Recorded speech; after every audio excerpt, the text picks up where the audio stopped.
to Chinese backdoors in these machines. Which means we had three possibilities.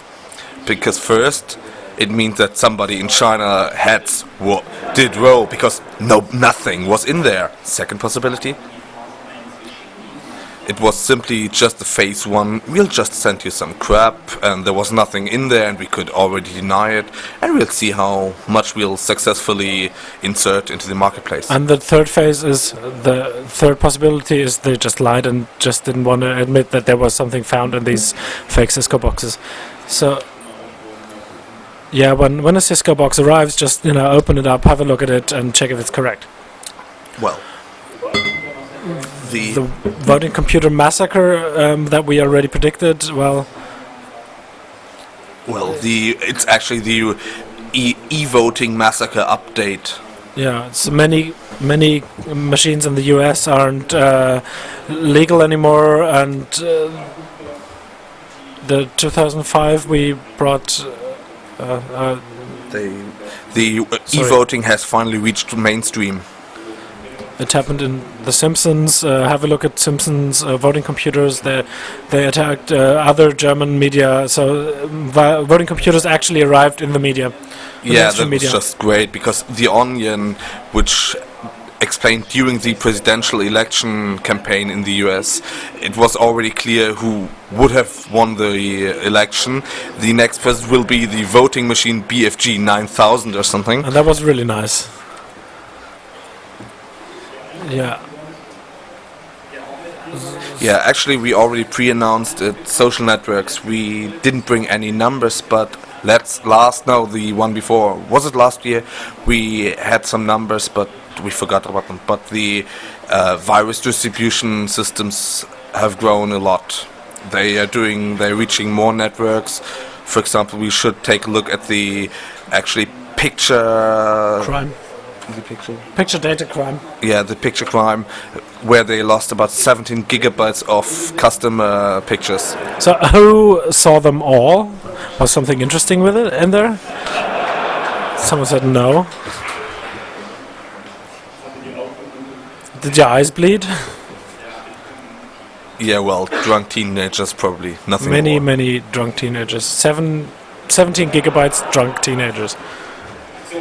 Well, and the interesting question is now, who is actually saving this storing it for future use? Or is the internet never going to forget the 17 gigabits? This might be possible as well. I guess we'll take a look in 10 years when the first of them will be politicians or so. Yeah, probably. So we'll see. Yeah, and the other thing is that social networks are currently being used for the content for targeted attacks. So what's the name of the pet? What's the girlfriend? Where do they work? How do they know? Which alcoholic drinks do they like?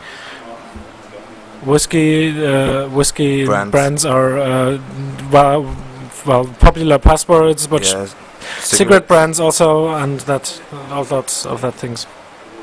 Yeah, and now we have the Internet Normality Update. Yeah. Now it's called security. This is another way of measuring it. There we have, about 4 articles each day, probably. On high security. Yeah, it's all about security.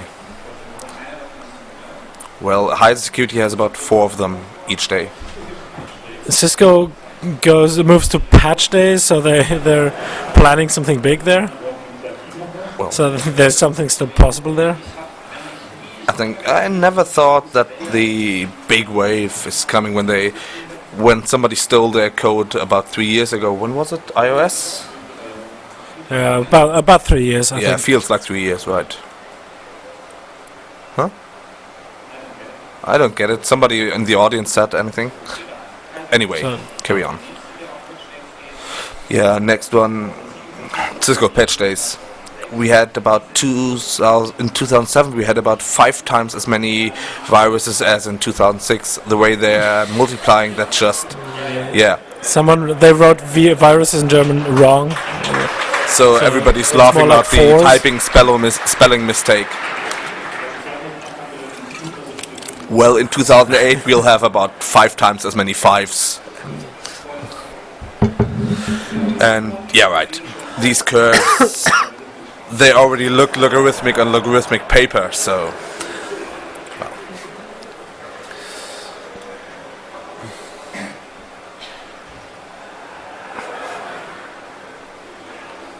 Something Yeah. from the audience. Still discussing the typos. Yeah, this 5 times or 6 times reminds me a little of Compact Flash, where they advertise like with 233 times speed or something. Well, it's very trendy to be the victim of a data crime. So 127 million US citizens became victims of data crimes. That's 6 times as much as last year. So 2000 we had like .com and the boom and stuff, and this. And this year, the banks, they had their curves downways, and now the data crime curve is going very much up. Yeah, I mean, it's not bad. It's like everybody already experienced that, or you know someone who had this experience, and we can use all the security yuck. Nobody is. Oh, then we can all understand it much better. After all, everybody knows about it. Well, luckily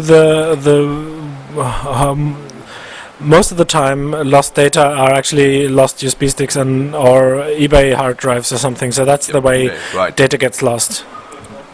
Yeah, start buying hard drives on eBay. Yeah, we call it the transport, like get old hard drives. I think it's very important that you buy your hard drives on eBay because it's plausible deniability. Hey, it was already there.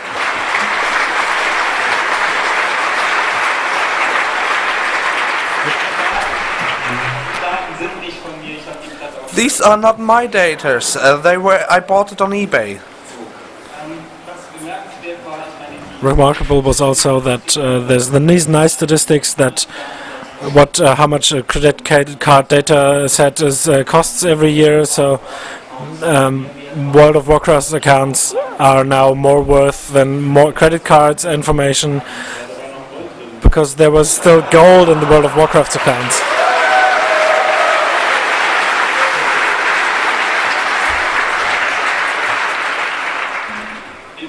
Yeah, apropos gold, we'd really like to know what happened to eGold.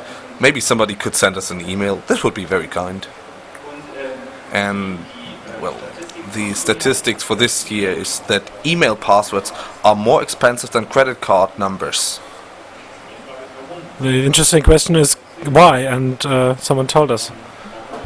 You need an email account to have to get your password sent to you. So, for about all services in the world. So, yeah, except .mac, there you only have to say my new email address is so and so. Please send me my new password.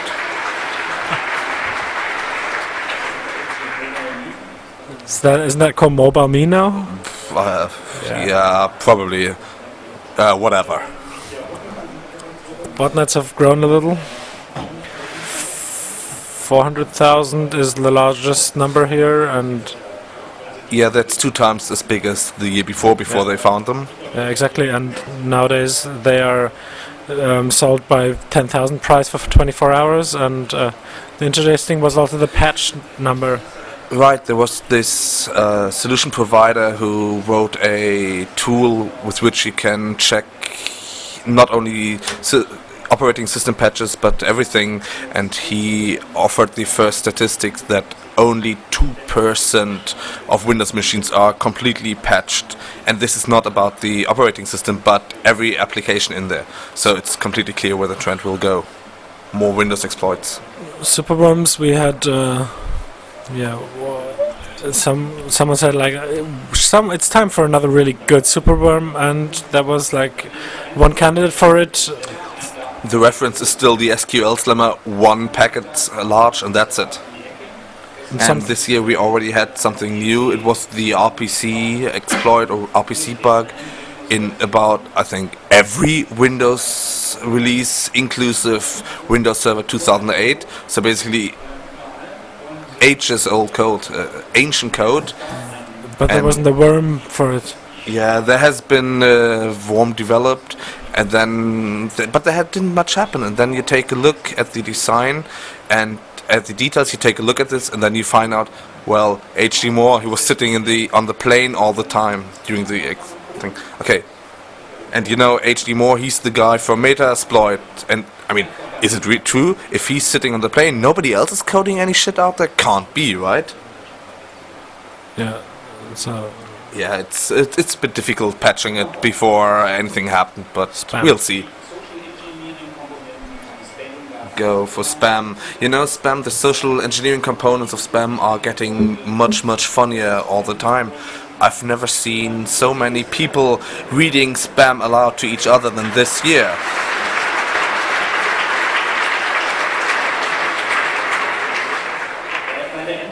Because the entertainment factor, it's growing increasingly. Or it's growing immensely. You Killed Today was the number where the thing where you could offer more. Yeah.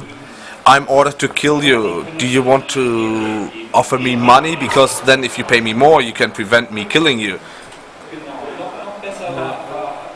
But even better was a bit later good evening or good day, we are the FBI.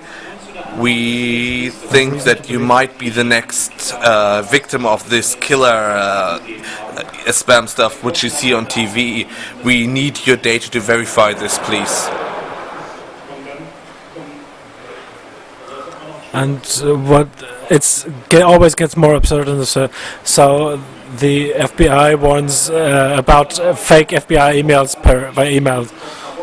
Well, another wonderful thing was the story which we saw on the news a few weeks ago, who actually fell for one of these 419 spams, and she basically blew everything. First her own money, then a mortgage on the already paid for house of her family, the pension fund of her husband, and already sent it down there to them.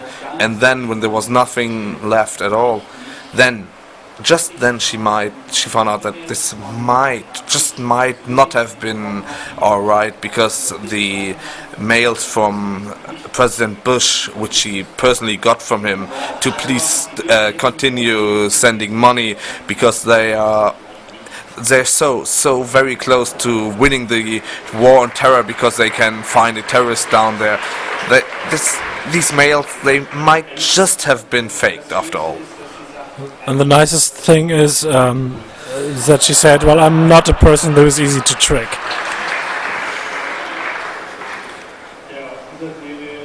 From this series we have we were really watching the tax evasion cases in Germany, where well, people think when they look at spam how if we look at Germans, we could maybe, some people just cut shut off the brain if they read that they can evade taxes. So maybe that's how spammers thought and sent around a lot of emails. I don't know. Have you seen this kind of spam, like your stock options are completely worthless? Please click here to change this. Contrary to the fake Viagra, they just send it out and it somehow works. So when they've sent out fake stock option messages, the stocks actually rise and it works. Did anybody get these mails from me about your email is gonna be cut off soon? And yeah, they were great. With the email with the zip files in the attachment, and and they also write the people like your internet is going to be cut off. So because everybody will believe that, because no one knows how the lawmaking process is going. So that's also what works. Right. Well, then the update to the evolution of the dark side. Well, it's probably, we already talked about all this outsourcing, increasing professionalization. The current trend is that the data shufflers, the criminal data shufflers, the